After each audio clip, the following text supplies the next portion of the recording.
Porque o perigo não é só a gente eleger um autocrata uma vez, é a gente reelegê-lo depois dele já ter destruído, né? Vejamos Trump.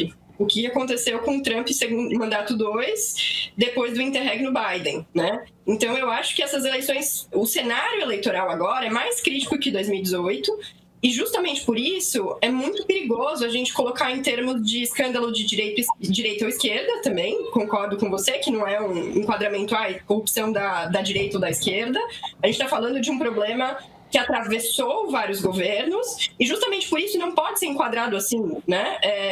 E, enfim, eu queria começar com esse apontamento, porque eu acho que isso ajuda a colocar em perspectiva o que a gente tá na mão, assim, né? O que tá em jogo e o que está sendo já instrumentalizado por atores políticos e atores jurídicos que têm grande influência política para outubro, né? Não sei se a Flávia queria ir por esse lado, eu sinto que eu já fui cortando, assim, mas... Imagina, eu falei de jeito nenhum.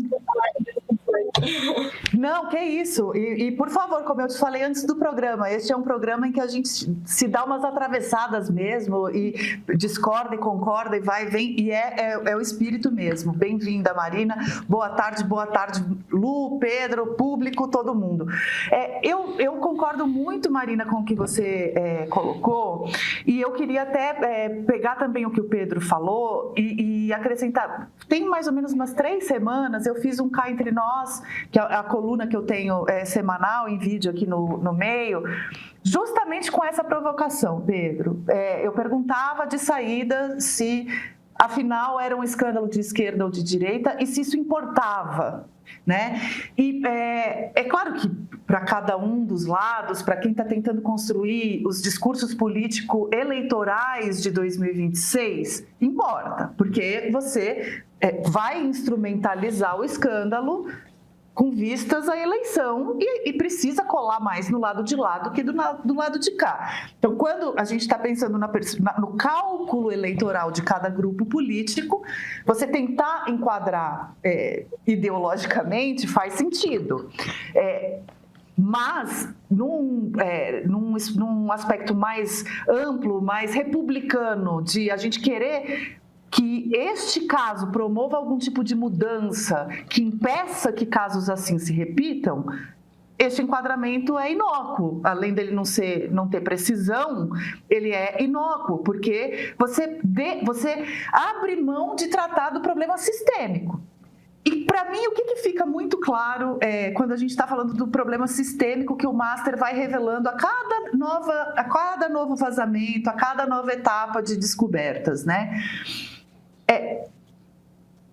Existe um combinado de pessoas, de figuras de poder, de que certas práticas se tornaram aceitáveis e se proliferam ali nas altas cúpulas até que seja flagrado. Então, assim, não é uma coisa que, poxa, assim que alguém detectou, parou. Não. Foi aumentando, foi fermentando. O Master não nasceu gigante. O Master não nasceu comprando metade da República. O Master foi carcomendo, e só porque houve uma permissividade de muitos agentes, de muitos atores econômicos e do poder, né, e políticos. Então, se a gente não olhar para essas figuras, para esse engenho que permite que um caso como esse comece pequeno e vá prosperando, e vá aumentando, e vá carcomendo por dentro dessa maneira, aí você vai ficar taxando fulano é mais de esquerda, ciclano é mais de direita, e não vai sair do lugar. As coisas não saem do lugar. As coisas vão se repetir ad eterno. Agora, só para pegar o gancho de algo que foi dito aqui, desculpa, Marina, só vou concluir, mas só para pegar o gancho de algo que foi dito aqui no nosso chat, né? Do Paulo Gala, que você mencionou, do Henrique Meirelles, que foi presidente do Banco Central do Lula e depois foi ministro do Temer, e foi candidato a presidente da República pelo MDB e está desde 2022 filiado à União Brasil. Então, assim, ele é a cara da Frente Ampla Centrão, Centrão, né? Não da Frente Ampla Liberal Pró-Democracia, mas da Frente Ampla PT Centrão. O Meirelles, ele é a síntese da concessão PT ao mercado, enfim, daquela encarnação do Lula de 2002, né? Mas o que me chama a atenção é que teve dois consultores econômicos no Master que são ex-presidentes de Banco Central ou ex-ministros da Fazenda, Meirelles e Guido Mantega. Os dois prestaram consultorias milionárias. Eu acho que eles têm que ser chamados a explicar se eles que ajudaram a construir o esquema de vender CDB podre. Porque se você paga uma consultoria milionária econômica para ex-ministros, ex-presidentes do Banco Central, e você depois é pego, eu não estou falando criminalmente, tá? Estou falando economicamente, né? Eu acho muito curioso que essas figuras, que, enfim, economistas renomados estejam prestando consultoria para depois um banco que você descobre que é feito só de fraude, né? Mas isso é mais anedótico. Diga, Marina, eu acabei te cortando sem querer.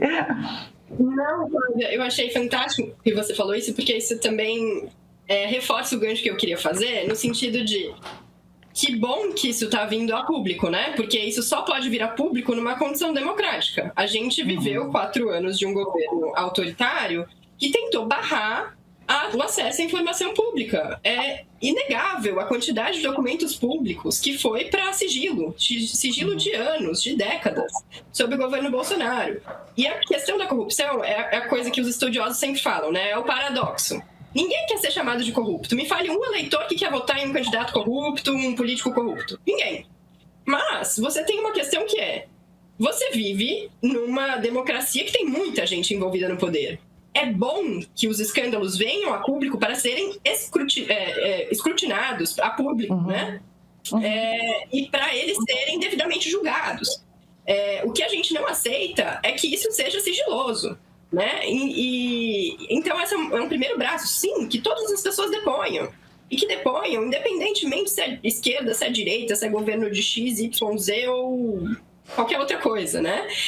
Porque eles estão depondo como experts, né? Como você muito bem colocou, né? Poxa, economistas renomados aí estão vendendo CDB podre. Então, que bom que eles venham e que eles deponham. E aí tem uma segunda coisa que eu também acho que é muito relevante nesse caso, é historicizar, né? As teias de poder entre o setor econômico e o Estado não são de hoje, muito pelo contrário, né? Desde Brasil Império, desde, séculos atrás. E se a gente falar historicização, né, de casos em que o Supremo Tribunal Federal está envolvido, também eu acho que a gente vai falar depois, né, de Alexandre de Moraes, mas o Pedro já começou falando, Lula aí, não lembro se foi o Pedro, ou se foi a Luísa, Lula aí já falou, Alexandre de Moraes, né? Vamos tentar recuperar sua reputação aí e tal. Isso já aconteceu no passado, né? Vamos olhar para Gilmar Mendes. O que é Gilmar Mendes? O que é a trajetória de Gilmar Mendes no STF? Né? Cuja esposa era advogada de um empresário que estava sendo julgado na corte e ele não se declarava impedido de julgar. Né? A gente teve o caso, acho que foi em 2018 que isso veio a público, 2017. Enfim, esse é um caso, né? Jacob Barata. A gente tem relações que são obscenas mesmo, que são imorais e deveriam ser ilegais. Sim, isso é um problema também de desenho institucional do STF. A gente está falando de, enfim, conduta aceitável para servidores públicos e funcionários públicos. Então, eu acho que é importante, sim, tratar esse caso com a devida relevância, ao mesmo tempo que historicizar que não é o primeiro caso que acontece nesse sentido. A gente já tem uma história institucional de lidar com casos de corrupção e casos de, enfim, imiscuimento, nem sei, de autoridades do Supremo Tribunal, o setor financeiro. Então, vamos usar, né? A gente fala toda hora, olha, vamos olhar para os livros de história, vamos olhar para o que aconteceu de errado, vamos dar feedback para as instituições.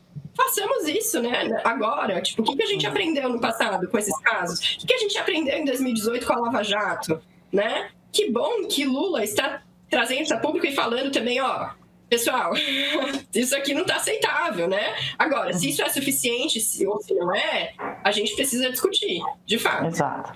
Pedro, antes de você retomar a palavra, posso só me fazer uma autocorreção aqui, só para não ficar parecendo que eu estou imputando crime a pessoas que não necessariamente cometeram crime algum. Eu quis fazer uma brincadeira reputacional, né? Com 2 nomes grandes da economia brasileira prestando consultoria a um banco que depois é flagrado cometendo tanto tipo de fraude. Mas eu não quis imputar crime a ninguém, não, pelo amor de Deus. Isso aí é papel da Polícia Federal, tá? Acho que ficou claro isso, né? Flávia, imagina, claríssimo, mas tá bom. não custa fazer observação para o caso de alguém não ter compreendido. E pelo amor de Deus, né? Eles não estavam contratados ali para montar a CBD, eles estavam contratados ali para tráfico de influência, para abrir portas, entendeu? Por que o Lula teve uma reunião com o Vorcaro? Porque Guido Mantega e Jacques Wagner abriram essa porta. Pediu. Entendeu? Exato. E agora a gente sabe que eles foram regiamente pagos para que essa porta fosse aberta. E veja, isso não é uma coisa do PT. Por que o Vorcaro entra em tudo quanto é grupo político? Porque não importa quem esteja no poder, ele quer ter pessoas que abram as portas. Entendeu? Então ele precisa de gente que abra a porta no Supremo, tem gente que abra a porta no Senado, gente que abra a porta no Palácio do Planalto, e se amanhã o presidente da República for outra, gente que abra a porta no novo Palácio do Planalto. A gente não está falando de nenhum bicho velho. Vem cá, Raimundo Fauro escreveu Os Donos do Poder quando, entendeu? O desenho do patrimonialismo brasileiro é uma coisa muito curiosa. Essa coisa daquilo que a gente habitualmente fala de corrupção, né, de enriquecimento com dinheiro público, isso é um fenômeno razoavelmente recente no Brasil. Isso é uma coisa que começa a acontecer com os governadores biônicos no Estado Novo. Não tinha enriquecimento ilícito de político no Brasil. Agora, patrimonialismo, ou seja, fazer uso do público como se fosse seu privado, isso é muito velho no Brasil. E isso que a gente está vendo do Vorcaro é muito mais patrimonialismo, essa corrupção muito velha de Brasil, do que peculato, do que enriquecimento ilícito, né? Desviar dinheiro de empreiteira para obra pública para botar no seu bolso, esse tipo de coisa. Esse é o fenômeno novo, embora seja isso que as pessoas costumam ter na cabeça como significado dessa palavra corrupção, que é bem mais ampla.